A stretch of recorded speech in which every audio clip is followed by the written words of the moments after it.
Here's a project. It's actually for a customer. He dropped off all this material here, and he got plans off the internet for a belt sander, metalworking or a knife making.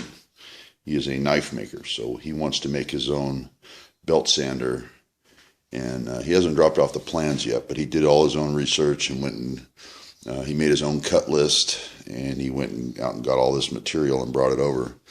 Big piece of square stock here. Looks like a piece of cold roll. That's probably an inch and a half.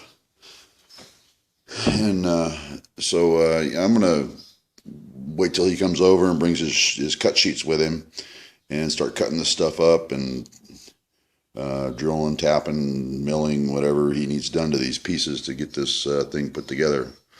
So stay tuned for that. That's going to be interesting.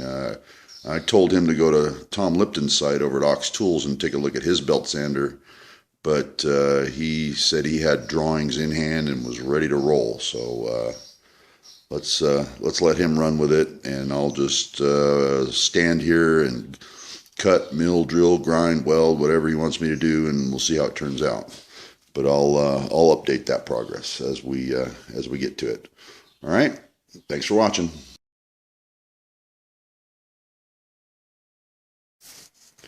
Hello everybody, and I was going to update you on this grinder that this guy's making. I was going to show you some of these cut sheets that we got off the internet. Which one's a tooling arm?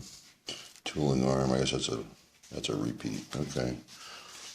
Tracking arm, support.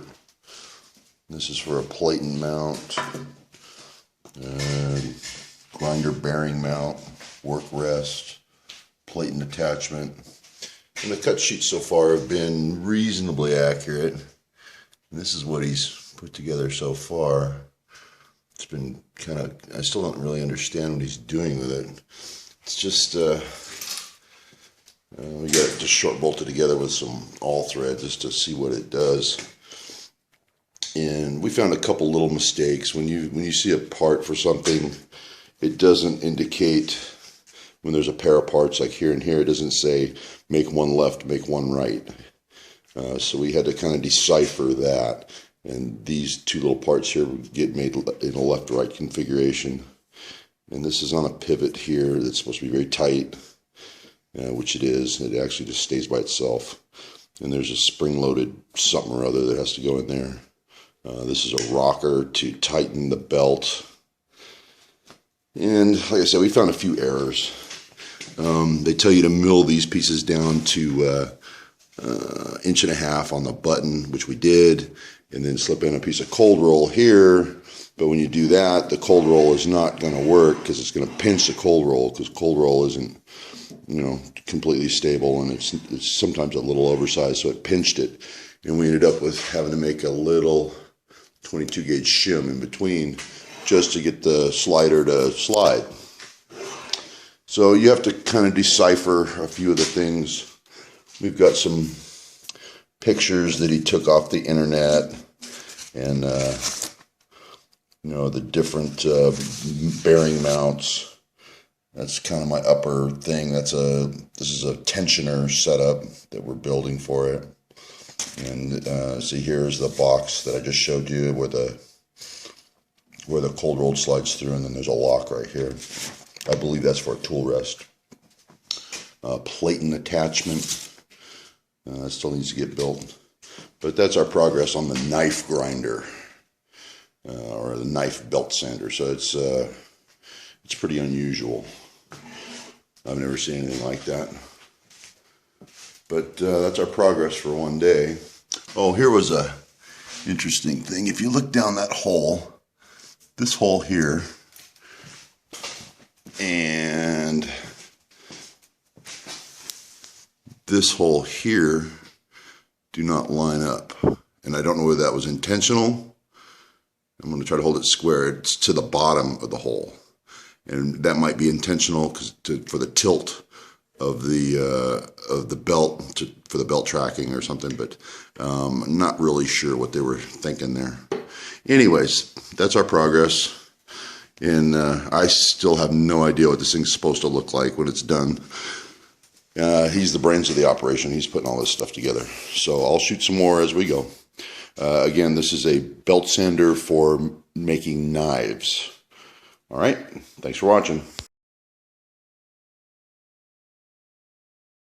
Hey guys, here's an update on that knife belt sander that I've been helping a friend with, and I'm starting to get an idea what it's supposed to look like now.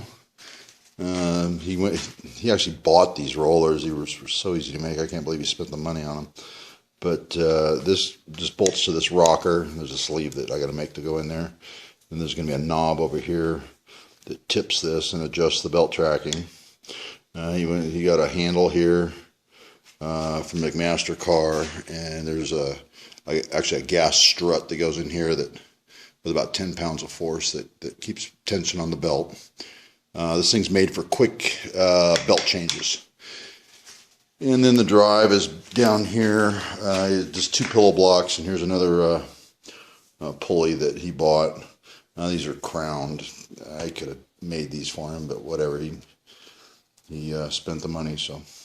And then there's going to be a drive sheave on here, and then we'll have another sheave on the motor, and this motor is actually going to be underslung. It's going to hang upside down under the table, and the belt is going to run vertically. That way we got room to put a nice belt guard over it here and keep it away from the operator. The operator is over here, and there's a little quick lock here. This is going to lock this bar. This bar slides in and out, and this still gets a radius and a drill and tap and a quick lock on the side. And I'll show you what mounts there.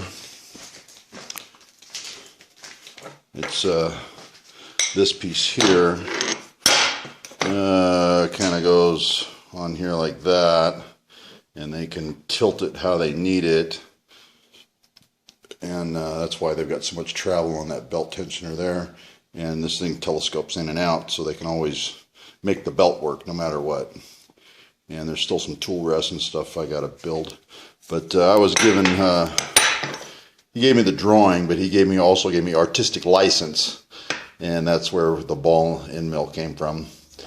And yeah, it turned out kind of clean. Anyways, that's the only aluminum piece on there, so I kind of got carried away with that. Probably didn't need to. It's going to look really good in gray. So anyways, I donated that motor to him. That's a he said he needed a high RPM motor. That's a 3400 RPM 2-pole 2-horse EFC, nice heavy cast iron Tico motor. It's been kicking around here for a long time. So it's kind of a bastard motor, so it was good to find it a home. And it'll add a little bit of mass to this machine. We're going to build a table and legs and everything else for it. And he was wondering, oh, how am I going to run this motor? Well, you know, I pointed him in the right direction. Looky there. We all know what's in here. Pretty blue box. AC Tech. SM vector control. Anyways, he got my favorite one. It converts 2-phase to 3-phase, and it'll run the 2-horse with no problem. And he's talking now that he's got speed control. He wants to maybe build off of this the drive sheave here for the actual belt. He's talking he wants to build a aluminum plate that maybe bolts on with 3 bolts here to give him a disc sander with a table that comes out this way that can tilt, and that way he can do some shaping on there too. So anyways, that's an update on this little grinder that my knife making friend is building. He's just kind of throwing throwing drawings at me, and I'm building it as I go. And we found a few mistakes on the drawings and had to correct them, but so far we're making a little bit of progress. So this thing will be interesting to see it running and what it's going to do. He picked up belts, so we got sanding belts there. There's the done pile. All the different pieces I've had to make and go there, and I've still got a couple more here. Tooling arm I got to build, work rest I got to build, platen mount and platen I got to make. and a tooling arm. So I still got to build those for him. But I just was kind of working on the drive. I wanted to get the drive fixed up and the table done so it's a freestanding unit. I picked up this 4-inch tubing here, so I'm going to cut those off and use those as legs and make him a nice little 4-legged table.